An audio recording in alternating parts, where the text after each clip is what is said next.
昨夜宿于郊野，仰头月色如洗，即可手摘星辰。前日于东都朱雀街购入干果，其味甚佳，嚼之如碎玲珑，可伴漫漫长夜，与君共赏。命定的缘分，却错位的身份。干果与果脯同食，风味果然颇佳。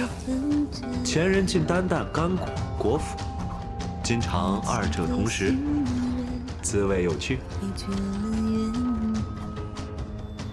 只属于你我这满天的缤纷。你是最初的期待，心凉起来。你是最终的答案，无悔无怨。想说的话汇成画卷，一卷一卷。今晨跃马过水涧，闻香而去，见野桂一株，饮香浮动，独赏此景，深有饱含。遂取花蕊数朵，与托一纸染香，盼来日同赏。这世界此生无憾。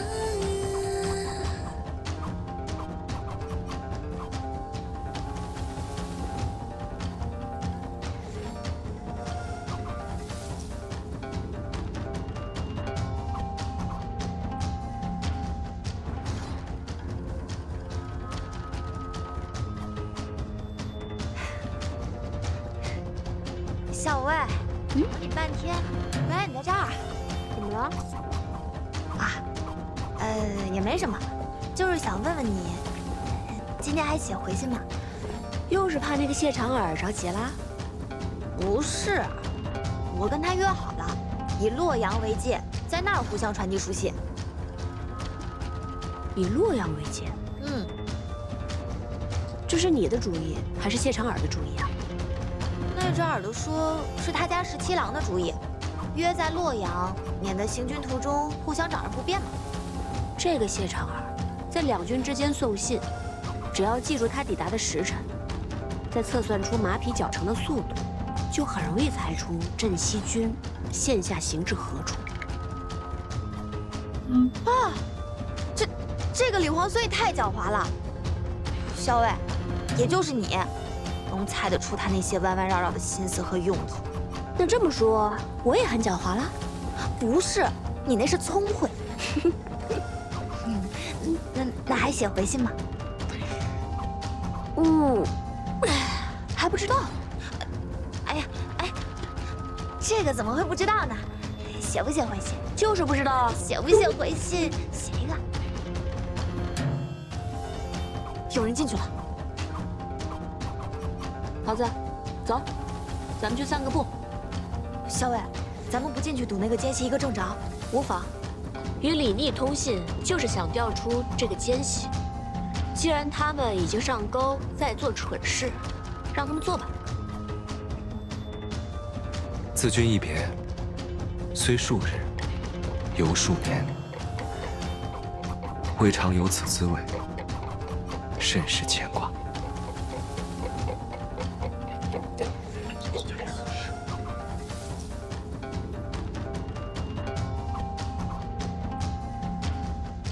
有时见水中蛙甚肥美，捕食鱼之，烤而食之。熄火后过剩，略有交互。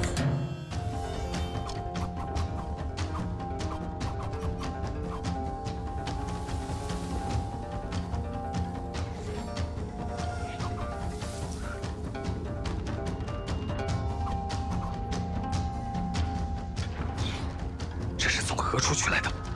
崔立一直派人紧盯着何校尉，偷偷抄录他的信件。我是从崔立处取得的抄件。不过校尉明明发现了崔离的所作所为，却并未追究。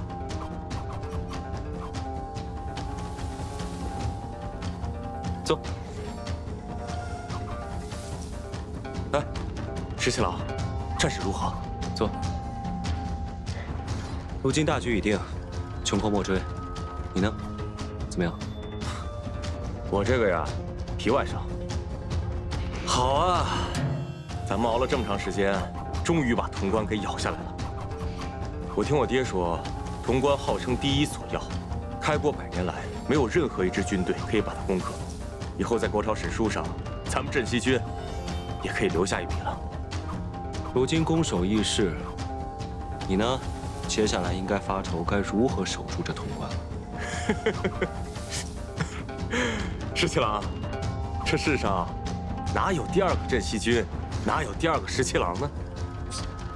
那这世上也没有第2个勇猛无比的裴元了。哎，别这样说啊！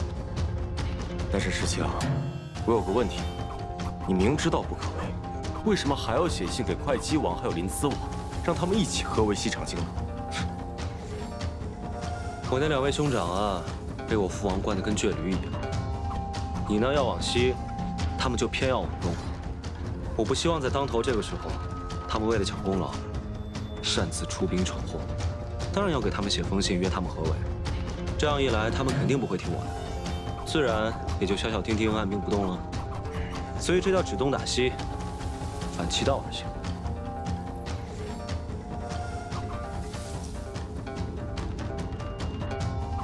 难怪攻进来这么费劲啊！你看看这城墙，再看看这两边的山势，真是一夫当关，万夫莫开呀！打下来的时候难，等到攻守易行的时候，就知道这山势雄关都是好处了。可不，牢郎关要有这1半的险要，咱们也用不了这么多人守了。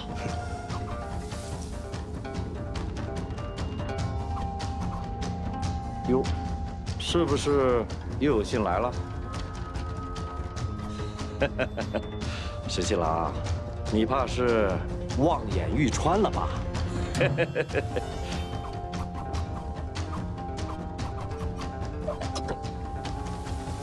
报，西长京信使到！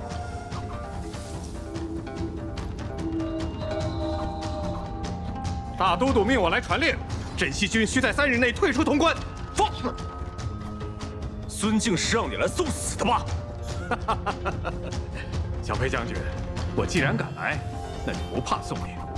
哼，另有梁王手书1封，带给皇孙。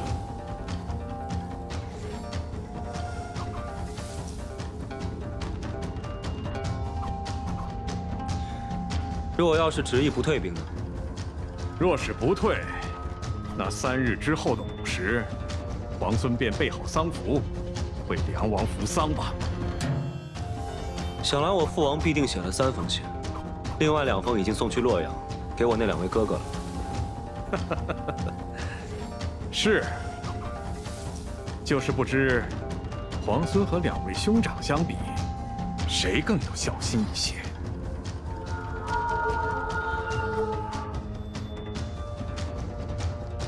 哎，呀，小伟，这干果你还没吃吧？此物当时在东都十分盛行，人人都夸赞它好吃，进香采买的人特别多。你就是能记住这些细枝末节啊？原本呢，大家都只吃这干果果仁，校尉偏偏喜欢用它与果脯一起吃。你说这我能不牢牢记住？再说，这果仁确实香脆饱满，甚是好吃。不过，这一连数日，潼关可是1封信都没来啊！你这是在担忧某个人，还是在担忧潼关呀？校尉，我与你说正经事。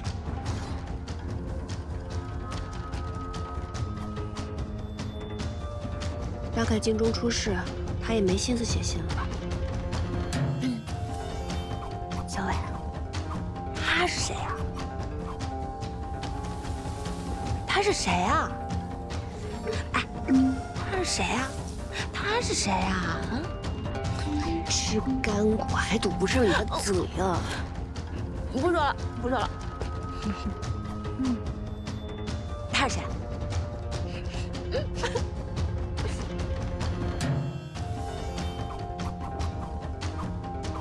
17郎，洛阳急报，临淄王还有会稽王已经决议率军退出洛阳了。我的这2位兄长，从小便很孝顺，也不怪我父王一直疼爱他们呢。哼，洛阳本来就是他们从你手中占到的便宜，他俩当然不会肉你。只不过现在，我们就进退两难了。潼关我们是万万不能放手的，如果洛阳一失的话，我军断绝后路。但是那个孙敬他真的是心狠手辣，如果我们不退兵的话，他真的会对梁王殿下动手的。17郎，怎么办？17郎，我朝天子乃至庶人，纲常伦理，以孝为本。如果我们拒不退兵的话，梁王真的惨遭孙敬杀害，到时候肯定会朝野哗然的。那些旧臣还有齐王之师都会对我们离心离德。17郎，到底现在该怎么办？见过将军，见过小裴将军。顾小姐多礼了。婉娘有一桩机密事情，想要与将军商议。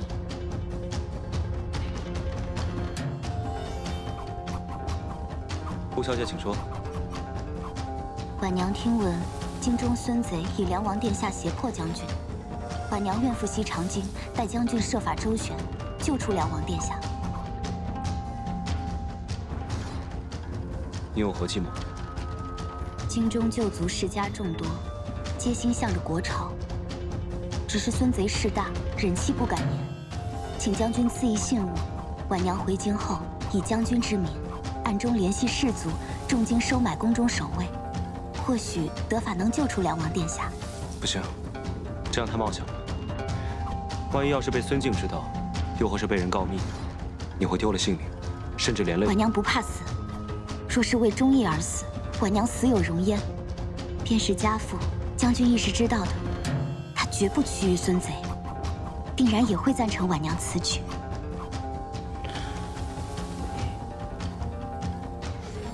多谢顾小姐忠义之念，京中早有布置，顾小姐放心。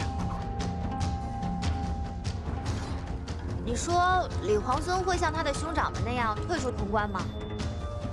你猜呢？仗要是打败了，还能东山再起；可人心要是丢了，就很难捡回来了。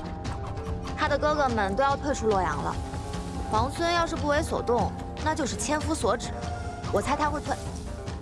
李逆素来会谋算，他早有救出梁王之意。孙敬对梁王看守必严，要救出梁王谈何容易啊！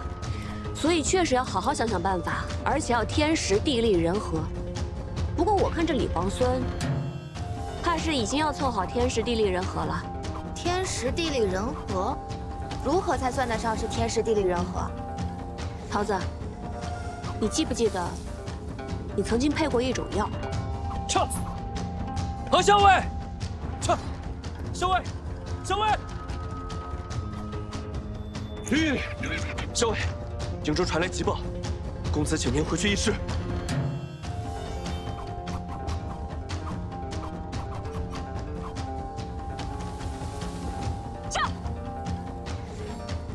校尉回来了！公子，营州那边情况如何？父帅忽然病倒了，应见无误。谢使呢？谢使是父亲的亲信，他在途中遇袭受伤，把信送到后就到帝安王了。公子，主上是旧病复发还是中毒？信中没有任何提及。请公子准许我带一队轻骑即刻出发前往驰援。事关父亲安危，我与你同去。不行，大军还带着辎重，不便急行。你还是按照原计划带着大军回去驰援。再说了，你身体未愈，夜以继日的急行，你的身体支撑不住的。阿阳，我心意已决，因为一同带队轻骑先行驰援，无需争辩了。好，17郎，17郎，洛阳急报。稍后所探，临淄王手下的兵马有异动，一队轻骑携重弩出了洛水，不知所踪。不对，一队轻骑携着重弩，不像是离开洛阳，更像伏杀。他们想去伏击截杀谁？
刘金石。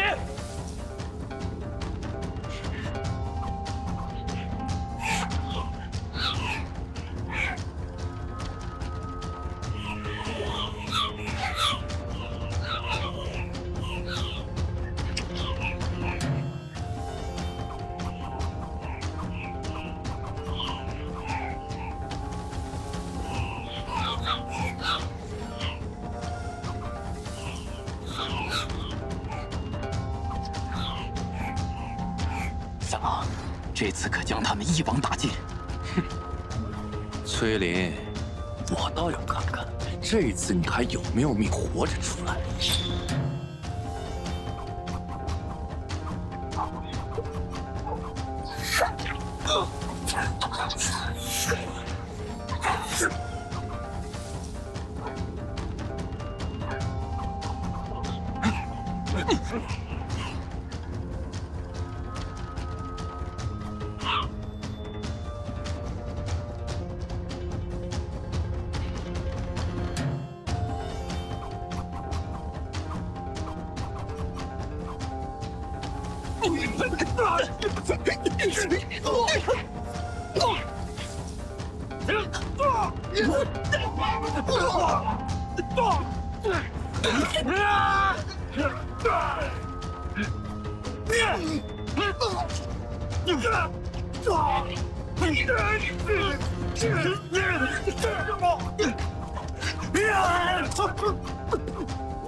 上！给我上！不能上，不能上！这西军来了，是李逆，李逆来救人了。什么？就是李逆！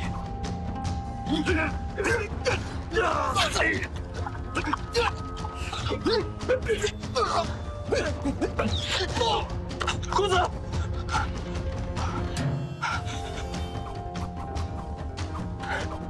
走。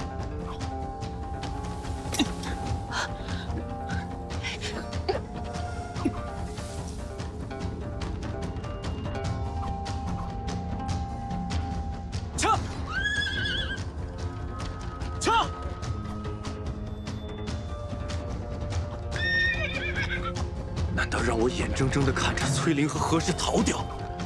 镇西军可不是好招惹的，李逆所遣又都是精兵强将。咱们虽然借了些兵马，但折损过多，咱们也不好交代呀。三郎，留得青山在，不怕没柴烧啊！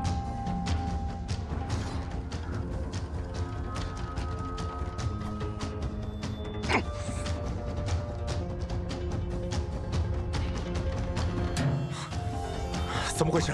你怎么把他带回来了？快把军中医师叫来，快！啊，那你受伤了吗？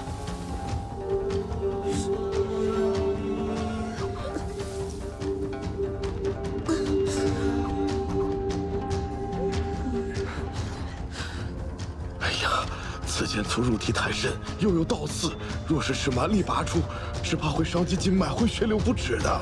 现下只能将剑粗细细挖出。老夫已经老了，手不稳，不敢挖呀。没事，我懂医术，我来吧。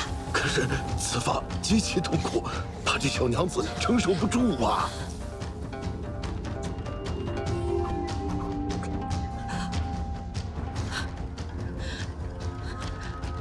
阿云，医师说要将剑粗慢慢挖出，我有点疼，你可以忍吗？有我在，你一定不会有事的。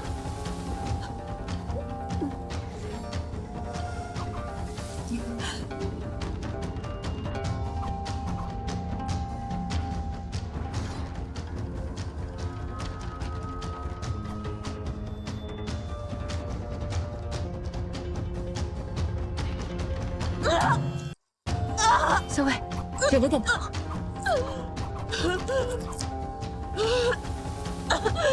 忍一下，马上就好了。快了，快了！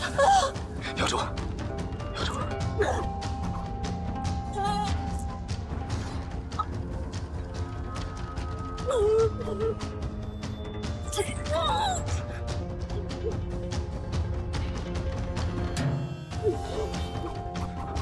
没事了，没事了，没事了，没事了，没事了。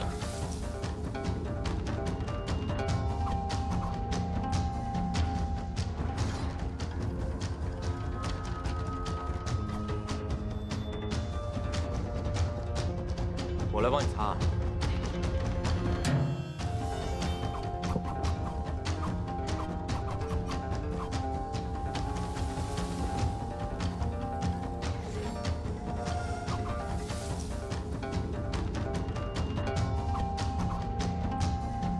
那个山谷地势险要，你知道对方藏了多少兵吗？再说了，对方还带着重武，你能全身而退，已经是上天对你最大的眷顾了。石七郎，君子不立于危墙之下。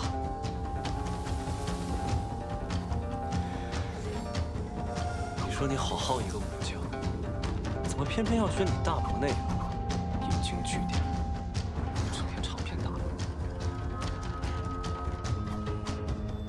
我们刚刚攻下潼关，正是谋划收复京都的重要时刻。你要是出了一点点差池，你让我们怎么办呢？再说了，那个何氏，他是崔家军中的人，你为了救他这么拼命干嘛呀？谁说我是为了何氏才去救人？你不是为我是为了救崔公子。你觉得我信吗？我觉得你信。行，你说什么都对。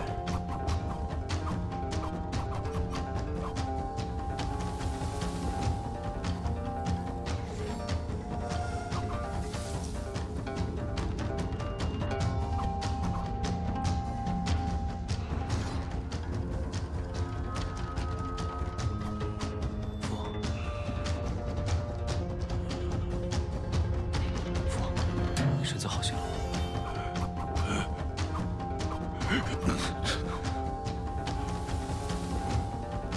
吾非嫡长，如杀父王，吾必称帝谢之。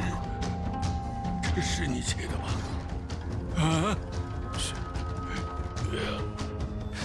父，不孝子，你这个不孝子！害死为父啊！孙大都督如此凶狠，你还想当皇上？你这是要害死我！父王，那不过是为了激怒孙敬的权宜之计，为的就是要救出父王。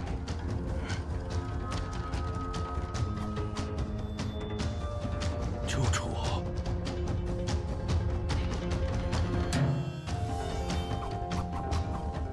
这是哪儿？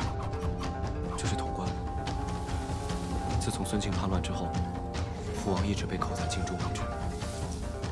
我便一直谋划如何将父王救出。此前，通过崔家军在宫中的人手，在暗中布置，只等见机行事。好一个见机行事！你的见机行事就是给孙敬那样一封大逆不道的信，你可知道？若是孙敬一动念，我就身首异处了。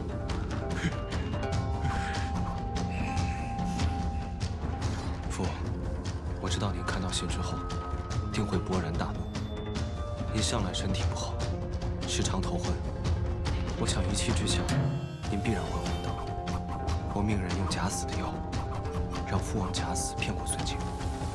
等到入殓时，再李代桃僵，将父王救出。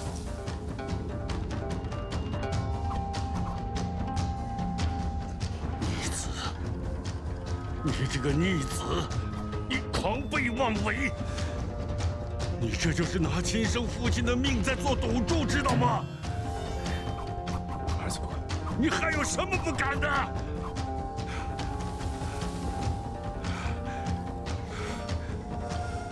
我看着你就生气。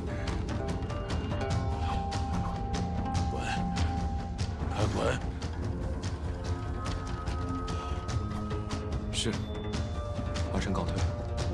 等父王消气了，儿臣再来看你。快滚！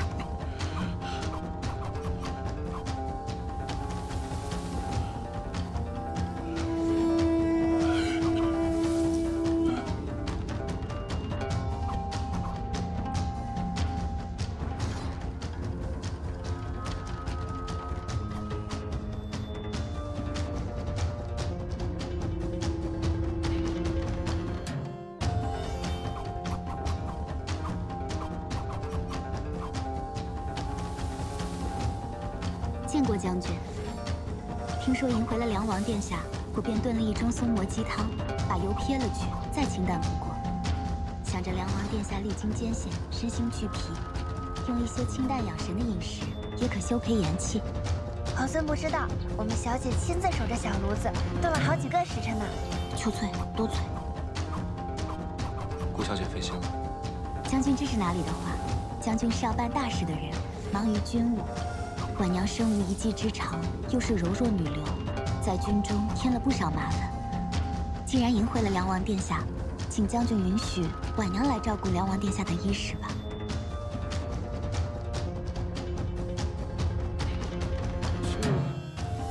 这不好劳办，顾小姐。如今父王刚被救出来，还有些心神不定，脾气也不太好。请将军不必顾虑。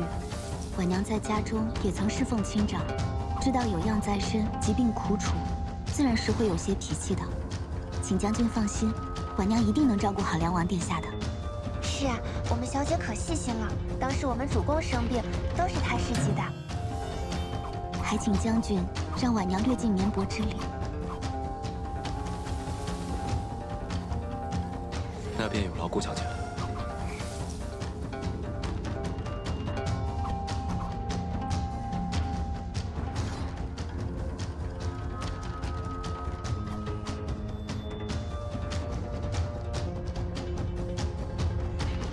桃子姑娘，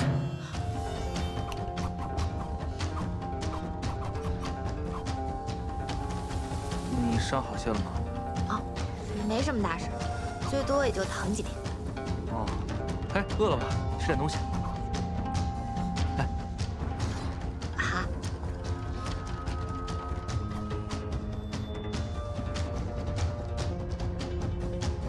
怎么了？面不好吃吗？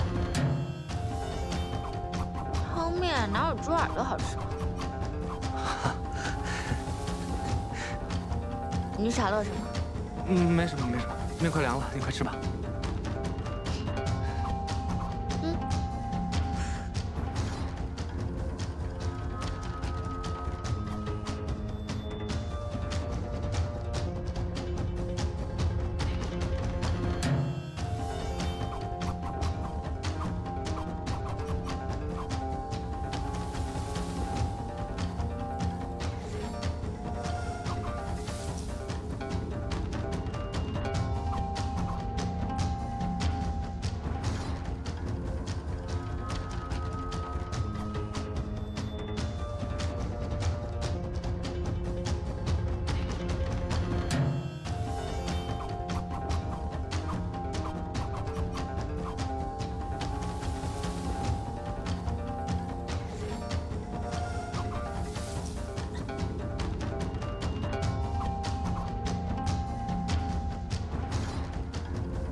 你干嘛鬼鬼祟祟的，想偷亲我？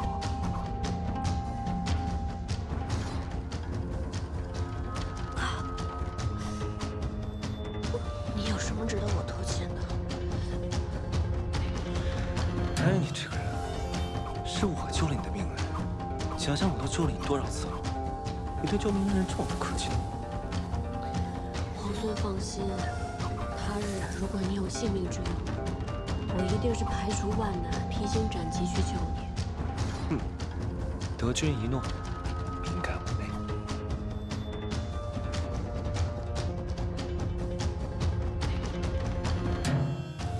你是怎么知道有人要伏击我们的？我得知洛阳派出了一队轻骑兵，这队轻骑手持重弩，明显是要伏击截杀。我思来想去，忽然想到你们崔家军那个崔离。找裴元商量过，要伏击崔公子。我想，那个崔离未必不会跟其他人联手，对崔公子下手。对，崔离，肯定是他。也不知道他用什么法子，竟然能让洛阳的人借兵给他。崔离既然要杀崔公子，那必然得找一个人栽赃陷害，只为凶手。我近在潼关，又是镇西军主帅，不就是最好的人选？想必他也是用了这个法子去说服我的兄长的借兵。你的兄长，他们竟会如此行事？他们糊涂愚蠢，自然容易被人利用。这世间事不外如是。崔离不也就是你们家公子的堂兄吗？不也一样兄弟阋家？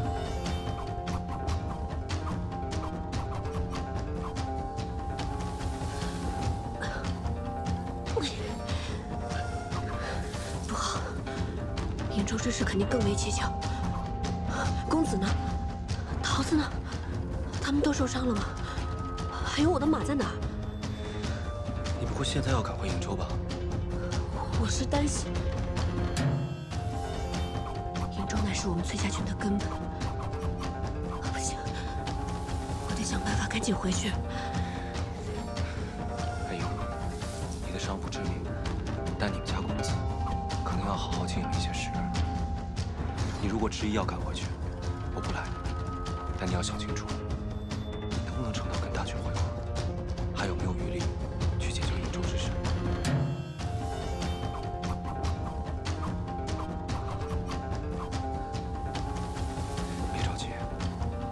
事已至此，不如我们想想，还有没有别的办法？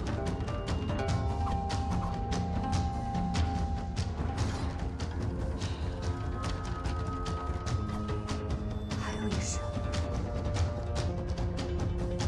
陈曦，还有那些战死的崔家军将士，劳烦皇孙派人助我，为他们收敛安葬。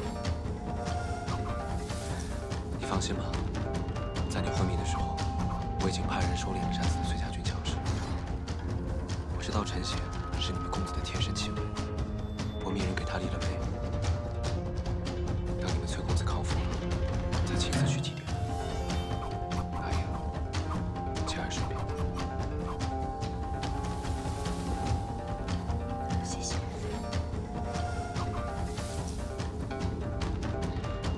好了，既然醒了，就该吃药了。桃子千叮万嘱，让我千万盯着你吃药，免得伤了话。好苦啊！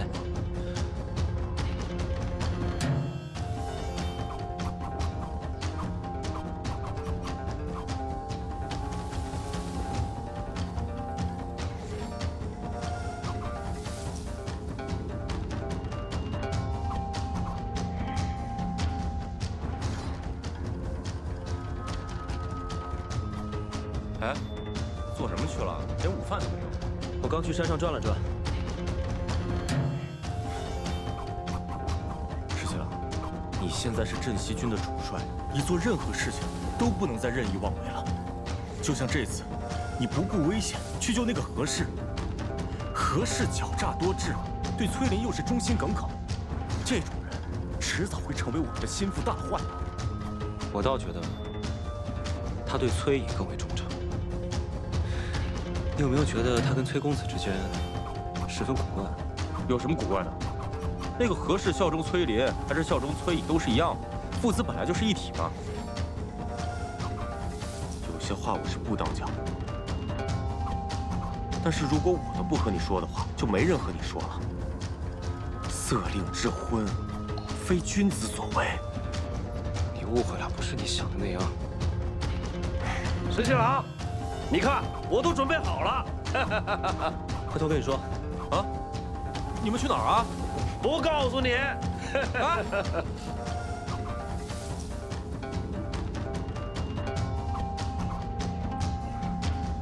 公子，哎呀，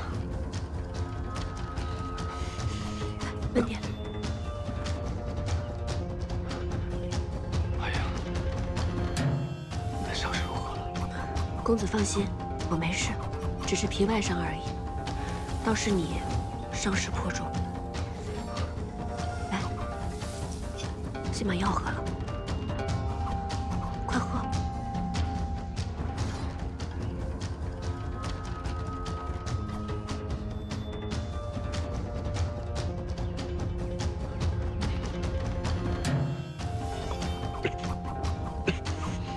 哎呀，我的伤没关系，我们速速会合大军，回到瀛州去，好不好？不行，公子的伤势我已经问过桃子，还有那些医士了，他们都说务必要好好休养一段时间。哎呀，便是养伤，也不能在此处养伤。你看，这是镇西军所在，李毅又扣留了你我怕他早有谋算。现在瀛州的情况十分危急，你知道的，镇西军自取洛阳，便已使我大败山河。他又对我们崔家军有隙，我怕他。镇西军不会如此行事的。你是觉得镇西军不会如此，还是觉得李毅不会如此？孙敬未除，镇西军又是秦王之师，无论如何，镇西军也不会对我们崔家军如此行事啊。孙敬已危入累卵了，东都一失，潼关已破，他的10万大军又在南征百越。李逆若剑指西长京，孙敬他除了固守，别无他法。他现在唯有进军而已。李逆若攻下西长京，到那时候，便是要取你我之首级，去胁迫父亲，胁迫崔家军。公子多虑了。莫说西长京现在是固若金汤，即便是有一天李逆攻下了西长京，他也不会对我们崔家军如何的。你这是被李逆下了迷魂汤。你难道要是崔家军的安危，父亲的安危不顾如此一意孤行，要去轻信一个口齿轻薄的小人吗？公子，我是就事论事。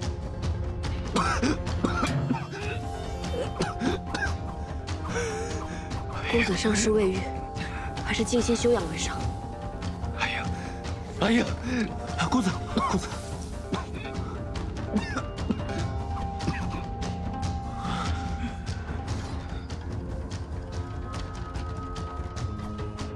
小伟，虽然这秘制的伤药极佳，但你这伤口还是得留意，千万要忌口，不然你会留疤的。好了，我知道了。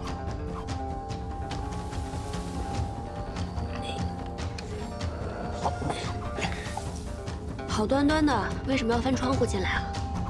刚刚进来的时候撞见了桃子，他又不让我带外事，别说我只能翻窗了。你看我更准备了什么？堂堂皇孙，我还以为是什么宝物，就是几张烙饼啊。其实呢，还有一碗肉想让你去明吃。不过我刚才在窗外听见桃子说你要忌口，不能吃荤腥，于是我就把肉吃了。你呢，就凑合凑合吃个饼吧。这饼有什么稀奇的，还值得皇孙巴巴拿来？稀奇嘛，倒也没有，只不过知道你食欲不佳，特地为你烙的。既然吃不了肉，那就蘸点蜂蜜吃吧。这可难得了，这是哪来的蜂蜜啊？下午啊，我在山边岩石下发现了一个蜂巢，于是我就跟老鲍去把它给摘了。这碗蜂蜜啊，够你吃好些天了。你养伤要吃药，吃药苦的话，你就就着蜂蜜一起喝吧。嗯。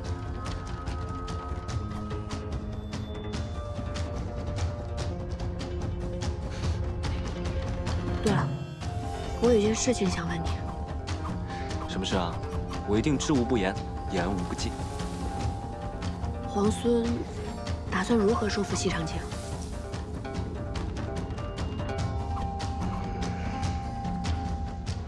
如果我告诉你，我一筹莫展，你信不信？我信啊，换作是我也会一筹莫展。西长京乃国朝京都，太祖征10万民夫，修筑16年，固若金汤。孙敬，当世名将，曾经3城高济，他守城的本事，可比咱们攻城厉害多了。何况攻城本来就比守城要难得多。而且，孙敬这个人冷酷凶残，几乎无懈可击。你说，我能不一筹莫展吗？现下他派大军征战百越，又派大队人马北上瀛州，其实他可用之兵并不多。那也有10万禁军，留着守城之用啊。禁军原本是天子亲将之师，可以动摇吗？当初就是禁军反了，要不然孙敬能凭一己之力颠覆朝纲，弑杀先帝，杀诸王吗？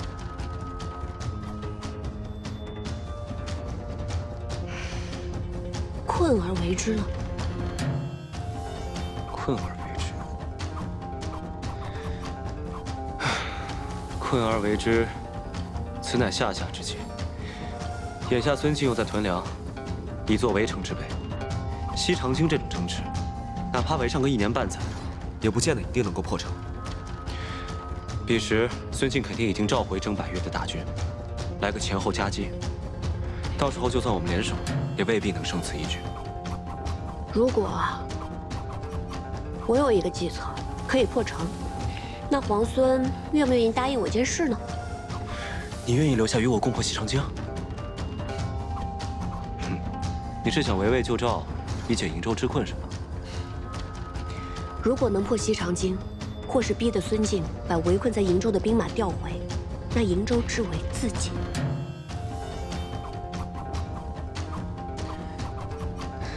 我答应你，就算你对我提1万件事，我都可以答应。皇孙还真是唯见眼前之理。要是我不能破城，那你就什么都不能答应我了。那倒也不是，你若不能破城，我可以答应你9999件事，但你却要答应我1件事。什么事啊？现在还没有想好，等我想好了，你再答应我也不迟。怎么这么古怪的说法？我总觉得你在谋算些什么。你放心，我不会让何校为你为难的。那我这件事也不会让你为难。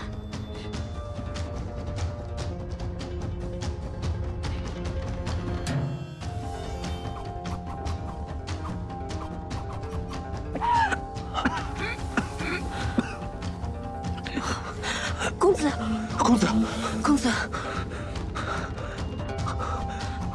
你倒不如哪怕他把我杀了。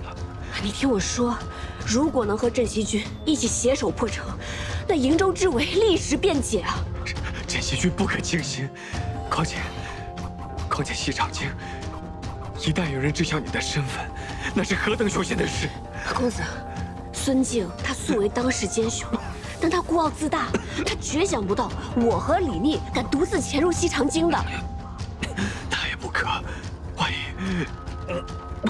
如果西长京失窃，那瀛州之围必减；如果这是一局真龙，那这一步棋才是棋眼。你什么都别说了，我不会让你去的。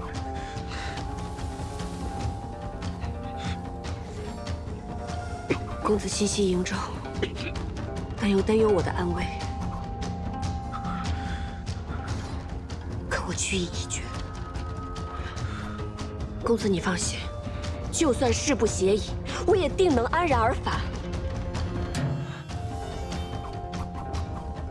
阿英，我出言恳求，你能不能不要走？公子，阿英，我实在是担忧你。你若是失陷在西长京，你要我怎么见父帅？你若是真的失陷在西长京，我万死莫赎。公子，我意已决。阿叔，照顾好公子。阿英，公子，你不如拿把刀，现在就把我给杀了，让我眼不见为净。他也不至于。好，你刚才是告诉我，你打算和何氏一起乔装打扮，潜入西长京，谋取夺城之事。对啊，对呀，你还和我对呀？行，我现在就去找绳子，把我自己给绑了。我也不用父亲来问我自己向那老人家负荆请罪去。我现在就去。不对，我应该把你给绑起来，接送回镇西军的后营去。到了父亲那里，你就算是要翻天，也不关我的事了。裴大将军的后营距此千里之遥，只要你不说，他就不会知道。着什么急？石七郎，你自己好好想想，你现在是镇西军的主帅，你和何氏两个人赤手空拳就要去闯西长京，要是被孙敬的人发现了呢，那就是狼入虎口，你有去无回的。谁说只有我跟他两个人？我还打算带上老鲍，还有长耳。谁说我们赤手空拳？我们必然会携带兵刃啊！你别给我讲这些，反正我不知训去。你若不放心，便同我们一起。我更不能去了。对，你不能去。潼关这里需要你守着，你就在这待着，等我好消息。哎，行，潜入西长京之后，你有何谋划，作何打算？没有谋划，见机行事。什么？骗你的！你放心，肯定有谋划。就算出了事，我也会找机会脱身。但是潼关这里需要你，在这儿守着，其他你放心。你知不知道，如果你失陷在西长京的话，我是根本没有办法救你的。到时候他们肯定会拿你威胁整个镇西军的。那是自然。你放心，万一我真的被孙敬抓到了，我都替你想好了。就说你早有不臣之嫌，若是杀了我，你裴某必称帝以谢之。我保证，孙敬一定会气死。孙敬没被你气死，我已经被你气死了。小姐，皇孙殿下来了。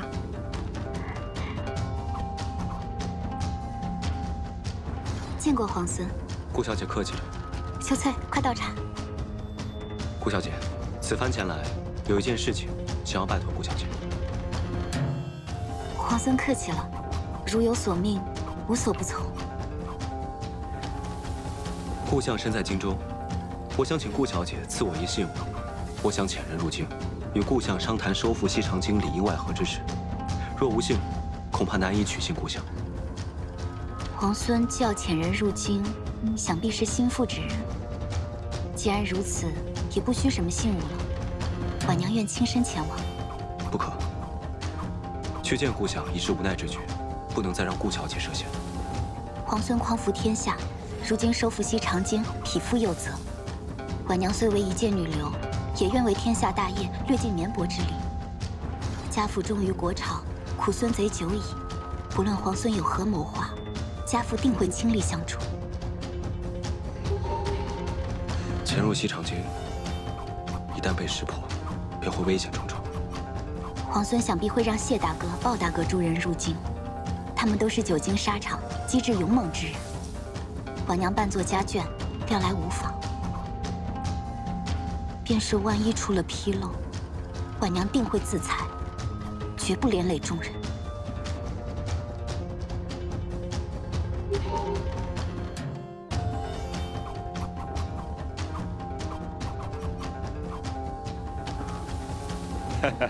这酒我尝过，酒香四溢，真不错。这酒是泸州的，为何要千里迢迢运到西长京啊？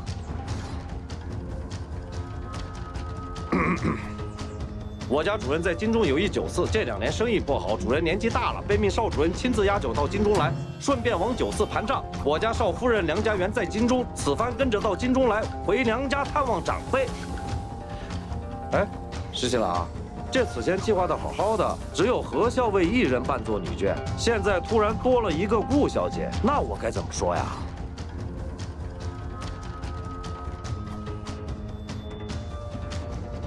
只能说是我妹妹了。那顾小姐要去的事儿，你跟何校尉说了吗？说了。那顾小姐要扮作你妹妹的事儿，你也跟何校尉说了？说了。那何校尉没说点别的？他倒是说扮作他妹妹也可以，只不过我觉得扮成谁的妹妹不都一样吗？还真不一样。你呀，赶紧让顾小姐扮作何校尉的妹妹吧。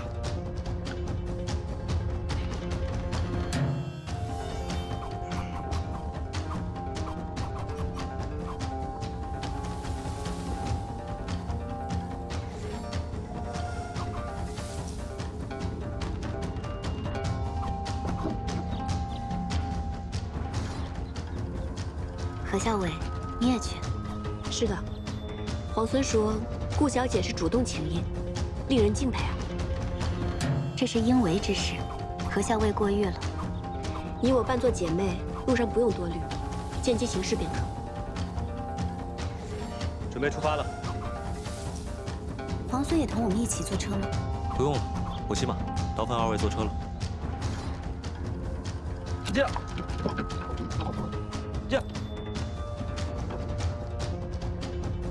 阿娘，咱们的粮终于够征粮和屯粮了，不然还不知道被军爷怎么为难呢。幸好啊，把你说给了徐家三郎。这城里一下令屯粮啊，徐娘子立刻派人捎信儿过来，说给咱们准备了粮食，还说呀，要不是徐三郎去途州犯部了，怕是要让三郎把粮食给咱们送进城呢。徐娘子啊，对你这么上心，将来定是位疼你的婆母。阿娘。哎呦，七娘，有军士过来了。徐娘子说，孙大都督派的人到处抢粮食，怎么办啊？快，这怎么蒸？往哪藏？拿娘的衣服。哥几个，前面有人！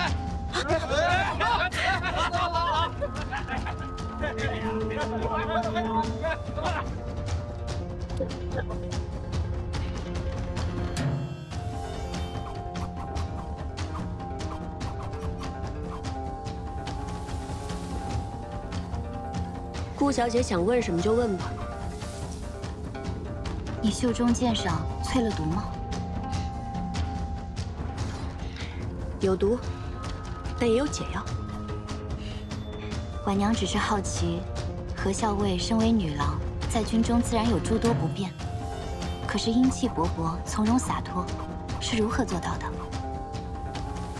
一个人本身是什么样子，遮掩是遮掩不住的。我本来就是这般样子，不加掩饰，自然也就洒脱了。世上诸般有所求，自然也会为之所困。顾小姐是个聪明人，肯定也是明白的。谢何校尉指点。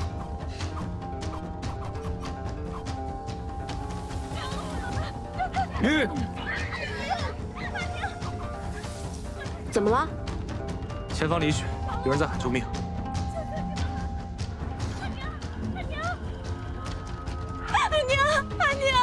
阿娘，你醒一醒，阿娘！臭娘们儿！为了几袋破粮食，你敢咬我？今天不把你剁成几块喂狼，难解我心头之恨！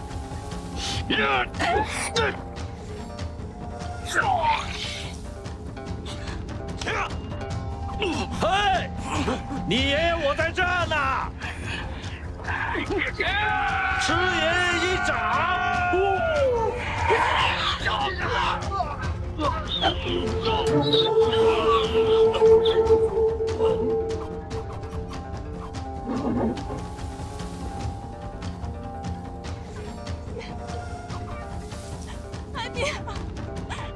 原来是孙静的手下，怪不得这么凶残，不是抢劫就是杀人。哼！阿娘，你醒醒！阿娘，阿娘，你醒了！阿娘，阿婶，你没事吧？对，是这些义士路过救了我们。多谢各位义士救命之恩。阿婶，不用客气，我们也是路过，路见不平拔刀相助。那些人也太坏了，不光抢你们东西，还滥杀无辜。那些可都是军士啊，恐怕会有麻烦。各位义士，快快离开，到时候就说是我老夫人发疯，才打伤了军士。阿娘，没事的，那些坏人都死了，义士们把他们都埋了，还在上面铺了草。阿婶，没事的，你们就放心吧。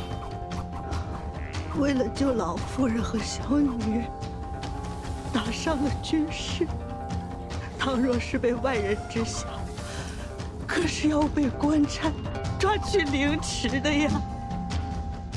阿婶，你放心，你不说，我们不说，不会有人知道的。阿婶，天色已晚，快带小娘子回家吧。啊！几位义士，请收老夫人一半。不用，快起来，快起来，阿婶。几位义士，那车上都是粮食，义士救了我们母女的命，那些粮食就送给你们吧。不用了，谢谢阿婶。我们出门都带着干粮，你们赶紧进城去吧，再晚就进不去了。来，阿娘。那就多谢各位义士救命之恩，多谢义士。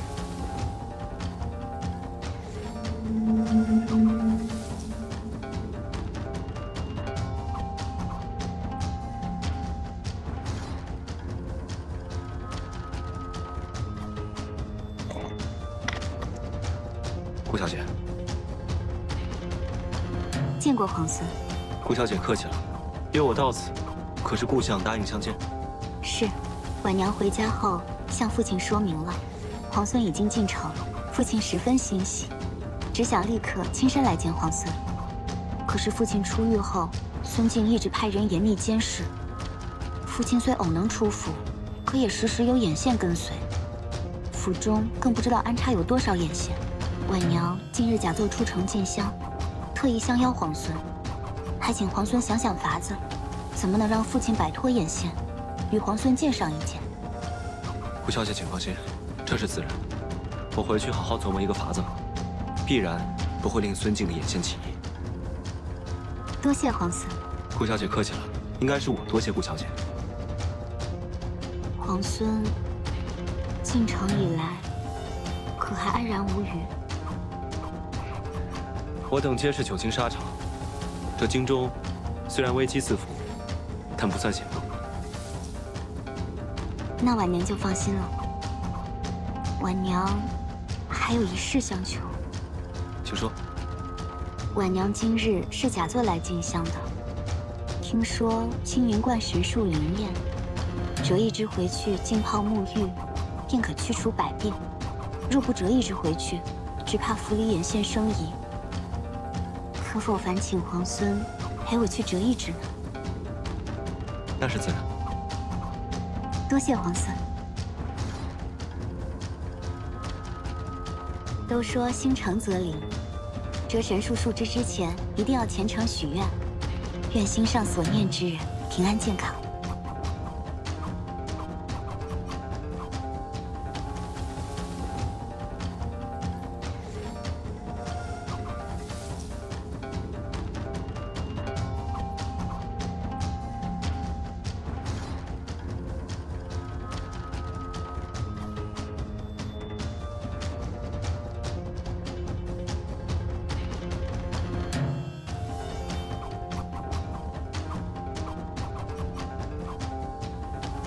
是这只吗？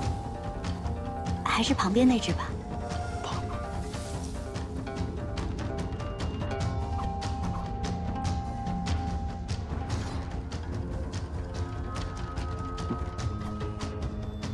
今日就多谢，真是多谢郎君了。无妨，顾小姐，以后叫我17郎就行。好，17郎。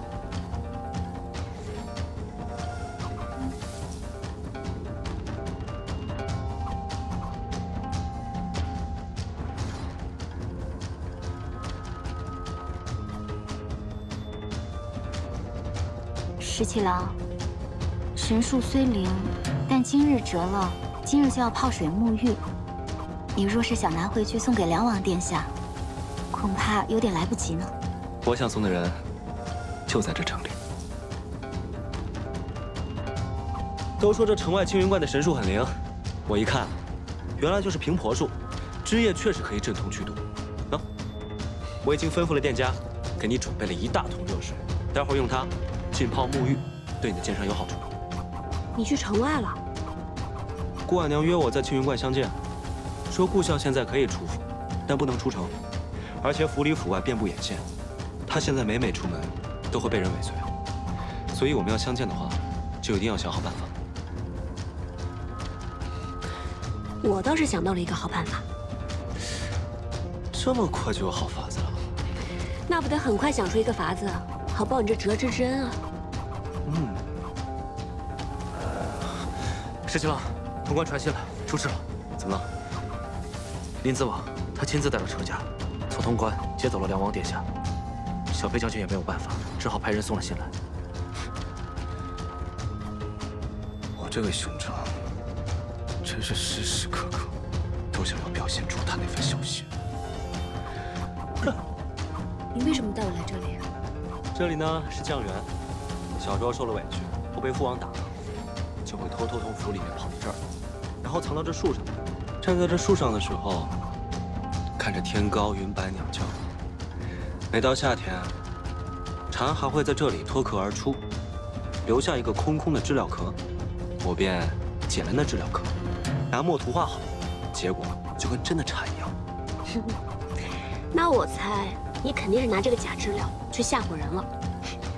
是啊，李军呢？ 最怕这些虫子了。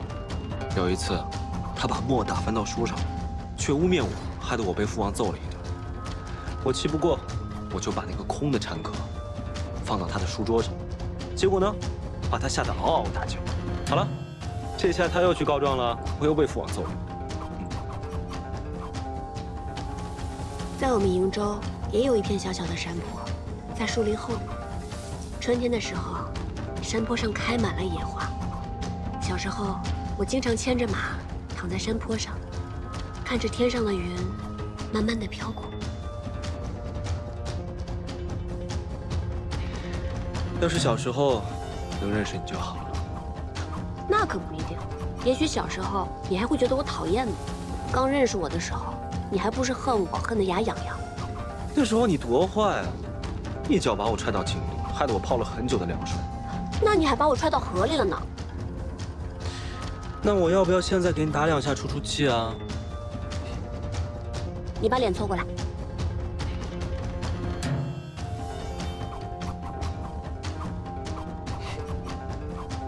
说好打不能弹的。为什么只能打不能弹？我不管，你弹了我就要弹回来。哎，你看。